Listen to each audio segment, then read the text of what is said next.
Hello student, आज का हमारा टॉपिक है राष्ट्रीयता। और राष्ट्रीयता के अंतर्गत पढ़ेंगे हम राष्ट्रीय ध्वज, राष्ट्रीय गीत और राष्ट्रीय गान। तो राष्ट्रीय ध्वज आप समझ रहे हैं कि राष्ट्रीय ध्वज में क्या क्या बातें हैं, सारी इंपॉर्टेंट फैक्ट मैंने यहाँ लिखे हैं। तो राष्ट्रीय ध्वज हमारा क्या है? तिरंगा। भारत का राष्ट्रीय ध्वज क्या है? तिरंगा। भारत का राष्ट्रीय ध्वज तिरंगा है। लेकिन ये ध्यान रखना, इस तिरंगे में 4 रंगों का प्रयोग होता है। तिरंगे में 4 रंगों का प्रयोग होता है। 14 रंग कौन सा है? जो तीली में, जो 24 तीलियां हैं उसमें 14 रंग होता है। 3 रंग तो पट्टियों में। तो हमने देखा कि भारत का राष्ट्रीय ध्वज है तिरंगा, इसमें 4 रंगों का प्रयोग होता है। इसे 22 जुलाई 1947 को संविधान सभा द्वारा स्वीकार किया गया। किसके द्वारा? संविधान सभा द्वारा स्वीकार किया गया राष्ट्रीय ध्वज को। ध्वज की लंबाई और चौड़ाई में अनुपात 3:2 होता है। लंबाई चौड़ाई का अनुपात कितना होता है बेटा? 3:2।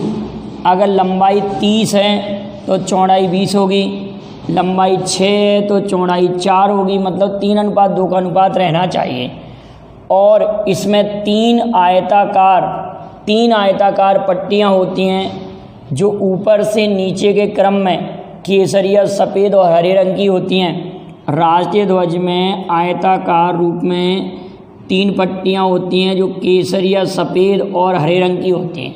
सभी पट्टियों का क्षेत्रफल समान होता है। केसरिया,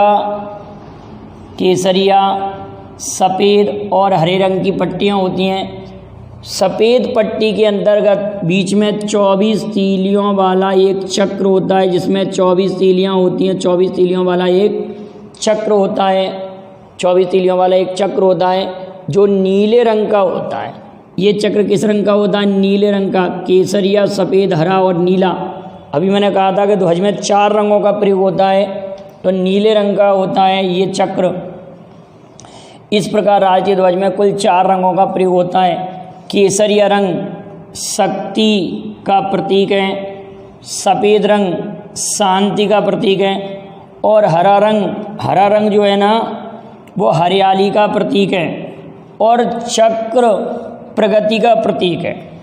चक्र प्रगति का प्रतीक है और इसको हम कह सकते हैं ये बौद्ध धर्म के चक्र को एक बात और कह सकते हैं। आपने बौद्ध धर्म पढ़ा होगा। बौद्ध धर्म में आपने पढ़ा होगा अष्टांगिक मार्ग। बौद्ध धर्म का अष्टांगिक मार्ग के तिगुने को भी दर्शाता है। 8 तिया 24 बौद्ध धर्म के अष्टांगिक मार्ग के तिगुने को, जो 24 तीलियां हैं ना, वो बौद्ध धर्म के अष्टांगिक मार्ग के तिगुने को भी दर्शाती हैं तीलियां। और चक्र क्या दर्शाता है? चक्र प्रगति का प्रतीक है। और जो तीलियां हैं 24 बौद्ध धर्म के अष्टांगिक मार्ग के तिगुने को दर्शाता है। क्लियर है? और केसरिया रंग शक्ति का भी प्रतीक है और बलिदान का भी प्रतीक है। केसरिया रंग शक्ति और बलिदान का प्रतीक है। सफ़ेद रंग शांति का प्रतीक है और हरा रंग फैली हुई हरियाली और समृद्धि का प्रतीक है। समृद्धि और हरियाली का प्रतीक है। 24 तीलियाँ क्लियर हैं। बौद्ध धर्म के अष्टांगिक मार्ग के तिगुने को दर्शाती हैं। सर्वप्रथम राष्ट्रीय ध्वज को बनाने की संकल्पना विवेकानंद की शिष्या सिस्टर निवेदिता द्वारा दी गई। सिस्टर निवेदिता द्वारा दी गई, जिसका नाम भगिनी निवेदिता भी है। क्या है? भगिनी निवेदिता भी है। अगली इम्पोर्टेंट बात आती है कि राष्ट्रीय ध्वज को सर्वप्रथम डिजाइन पिंगली वेंकैया ने किया था और उन्होंने डिजाइन करके महात्मा गांधी को राष्ट्रीय ध्वज पेश किया था। पिंगली वेंकैया ने 1906 में भारत में सर्वप्रथम राष्ट्रीय ध्वज सचिंद्रनाथ बोस ने फहराया था। पिंगली वेंकैया का नाम आप जरूर नोट कर लेंगे क्योंकि पूछा गया है। उन्होंने जो ध्वज का डिज़ाइन बनाकर महात्मा गांधी को पेश किया तो पिंगली वेंकैया राष्ट्रीय ध्वज का डिजाइनर। और संकल्पना सर्वप्रथम सिस्टर निवेदिता ने। और ध्वज किसने फहराया था? सर्वप्रथम सचिंद्रनाथ बोस ने फहराया था 1906 में। जबकि विदेश में सर्वप्रथम ध्वज 1907 में 1907 में 1907 में मैडम भीकाजी रुस्तम जी कामा ने जर्मनी के स्टुटगार्ट शहर में, कहाँ पर, जर्मनी के स्टुटगार्ट शहर में फहराया था। राष्ट्रीय ध्वज गीत विजयी विश्व तिरंगा प्यारा, झंडा ऊंचा रहे हमारा। विजयी विश्व तिरंगा प्यारा, झंडा ऊंचा रहे हमारा, श्यामलाल गुप्त पार्षद ने लिखा है। श्यामलाल गुप्त पार्षद ने लिखा है। तो आप मुझे कमेंट करके बताएंगे कि ओम जय जगदीश हरे आरती के रचनाकार कौन हैं। ओम जय जगदीश हरे आरती के रचनाकार कौन हैं। जिस तरह से राष्ट्रीय ध्वज के रचनाकार कौन हैं, आपने देखा श्यामलाल गुप्त पार्षद।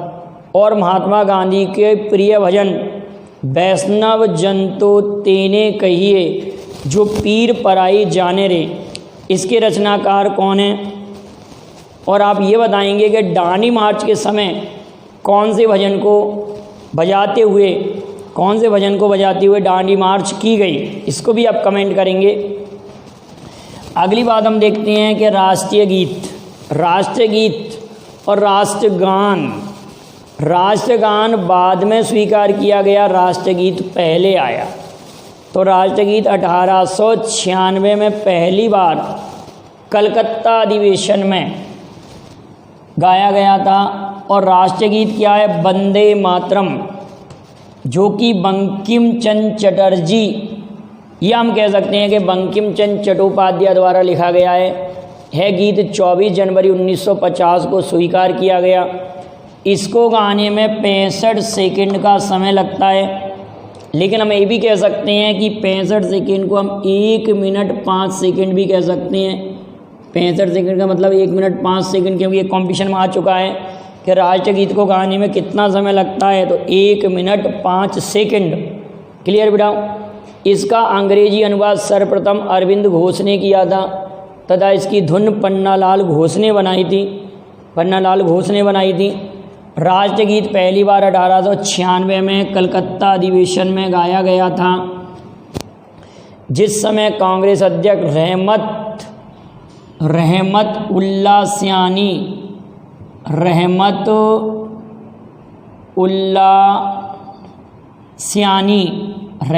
सियानी, आधा सा लिख सकते हैं, रहमतुल्ला सियानी थे। कौन थे? रहमतुल्ला सियानी। भारतीय संसद के अधिवेशन का प्रारंभ जनगण मन से होता है एवं समापन वंदे मातरम से होता है। ज़्यादातर आपने स्कूलों में भी देखा होगा कि स्कूलों में जो प्रारंभ होता है वो राष्ट्रगान से होता है, समापन राष्ट्रगीत से होता है।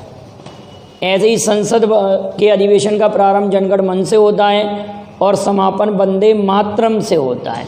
इतनी बात याद रखेंगे, काफ़ी इंपॉर्टेंट फैक्ट है, इनको भी ध्यान रखिए। अब राष्ट्रगान की बात करते हैं। राष्ट्रगीत को नेशनल सॉन्ग कहते हैं, राष्ट्रगान को नेशनल एंथेम कहते हैं। तो नेशनल एंथेम भारत का राष्ट्रगान जनगण मन है। मूल रूप से यह बांग्ला भाषा में लिखा गया था, बाद में इसका कई भाषा में अनुवाद हुआ। रविन्द्रनाथ टैगोर द्वारा ये लिखा गया। हाँ, एक बात और आती है बताओ कि पहली बार जब राष्ट्रगीत गाया गया तो उसको स्वरबद्ध किसने किया था? राष्ट्रगीत जब गाया गया तो स्वरबद्ध रविन्द्रनाथ टैगोर ने किया था राष्ट्रगीत को। पहली बार राष्ट्रगीत जब गाया गया तो रविन्द्रनाथ टैगोर ने गाया अपने स्वर में। बहुत अच्छे गायक भी थे रविन्द्रनाथ टैगोर। राष्ट्रीय गान की बात आ रही है। भारत का राष्ट्रगान जनगण मन है। मूल रूप से यह बांग्ला भाषा में लिखा गया। इसके हिंदी संस्करण को 24 जनवरी 1950 को मान्यता मिली। पहली बार 1911 में कांग्रेस के कलकत्ता अधिवेशन में गाया गया। इस समय कांग्रेस अध्यक्ष बिशन नारायण धर थे। इसे गाने में 52 सेकंड का समय लगता है। 52 सेकंड का समय लगता है, ये ध्यान रखेंगे, 52 सेकंड का समय लगता है। और उसको गाने में 65 सेकंड का समय लगता है। 52 सेकंड इधर राष्ट्रगान को, उधर गाने में इसको राष्ट्रगीत को 65 सेकंड। और रविन्द्रनाथ टैगोर ने 1919 में इसका अंग्रेजी अनुवाद मॉर्निंग सॉन्ग ऑफ इंडिया के नाम से किया। तो अब इस पर क्वेश्चन जो भी बनते हैं उनके ऑब्जेक्टिवों को भी आप लगाइए। तो क्या क्वेश्चन बनेगा, एक तो राष्ट्रीय ध्वज कब स्वीकार किया गया, 22 जुलाई 1947। पहली बार राष्ट्रगीत कब गाया गया, 1896 में। राष्ट्रगान कब गाया गया, 1911।